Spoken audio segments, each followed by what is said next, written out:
समस्या क्या होती है कि हम लोगों के यहाँ राजनीति है और राजनीति में गोलबंदी, मतलब गोलबंदी ही राजनीति है।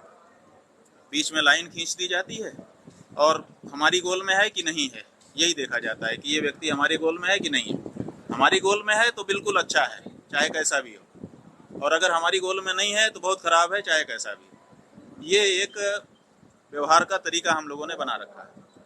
तो ऐसी परिस्थिति में जब देश में गोलबंदी ही राजनीति के रूप में ख्यात हो गई हो, राजनीति शब्द जो है वो बहुत ऊंचा है।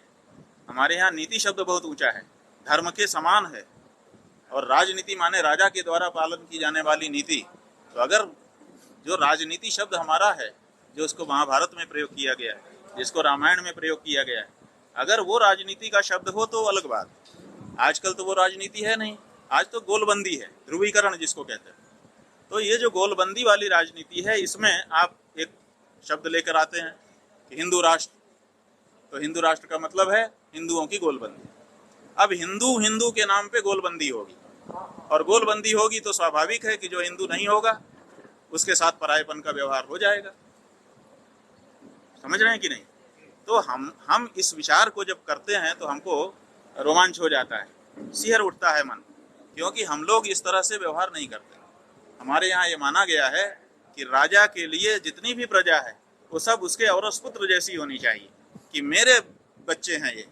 और हमारे यहाँ के राजाओं ने इसी आदर्श का पालन किया है, सबको अपना बच्चा समझ करके सबके योगक्षेम का ख्याल किया है उन्होंने। सबका कल्याण कैसे हो, विश्व का कल्याण हो, हम लोग अभी भी नारा लगा रहे हैं। हमारे आचार्यों ने, हमारे राजाओं ने इस आदर्श को स्थापित किया है। तो जब गोलबंदी होगी तो ये नहीं हो सकेगा। तो इसीलिए हमारा ये कहना है कि हिंदू राष्ट्र से क्या हम उस लक्ष्य को प्राप्त कर सकेंगे जिस लक्ष्य को हमारे पूर्वजों ने प्राप्त किया था और जिसकी हम सदा से कामना करते हैं? शायद नहीं, क्योंकि गोलबंदी का जमाना है। हिंदू के नाम पे गोलबंदी हो जाएगी, जो ये कह देगा कि मैं हिंदू नहीं हूँ उसके साथ परायेपन का व्यवहार हो जाएगा। इसीलिए हम ये कहते हैं कि अगर हम लोगों को एक अच्छा राज्य स्थापित करने की इच्छा जाग गई है, देखिए हिंदू राष्ट्र की बात क्यों आई है, इसका मतलब है कि जो अभी राज्य है धर्मनिरपेक्ष राज्य, उससे लोगों का मोह भंग हो रहा है। एक बात ये भी समझिए कि ये हिंदू राष्ट्र की बात जो बार बार आ रही है, इसका मतलब है कि कहीं ना कहीं लोगों का वर्तमान जो स्थापित व्यवस्था है धर्मनिरपेक्ष राष्ट्र की, इससे मोह भंग हो रहा है। और मोह भंग हो रहा है इसीलिए हिंदू राष्ट्र की मांग कुछ लोग अगर लेके आ रहे हैं तो ज्यादा लोग उस पर माने आकर्षित हो जा रहे हैं। तो आकर्षित होने का मतलब उनके मन में धर्मनिरपेक्ष राज्य के प्रति वितृष्णा हो रही है, इसीलिए ये बात आगे बढ़ रही है। अब ऐसी परिस्थिति में अगर हम हिंदू राष्ट्र की बात को मान लें तो कल को फिर वही गोलबंदी शुरू होगी। तो हम ये चाहते हैं कि अगर हम लोगों को अपना राज्य स्थापित करना ही है तो हम लोगों को राम राज्य की बात करनी चाहिए। राम राज्य की विशेषता ये है कि वहाँ कोई अपना कोई पराया नहीं होता है, वहाँ पर सबके साथ न्याय होता है, न्याय का राज्य।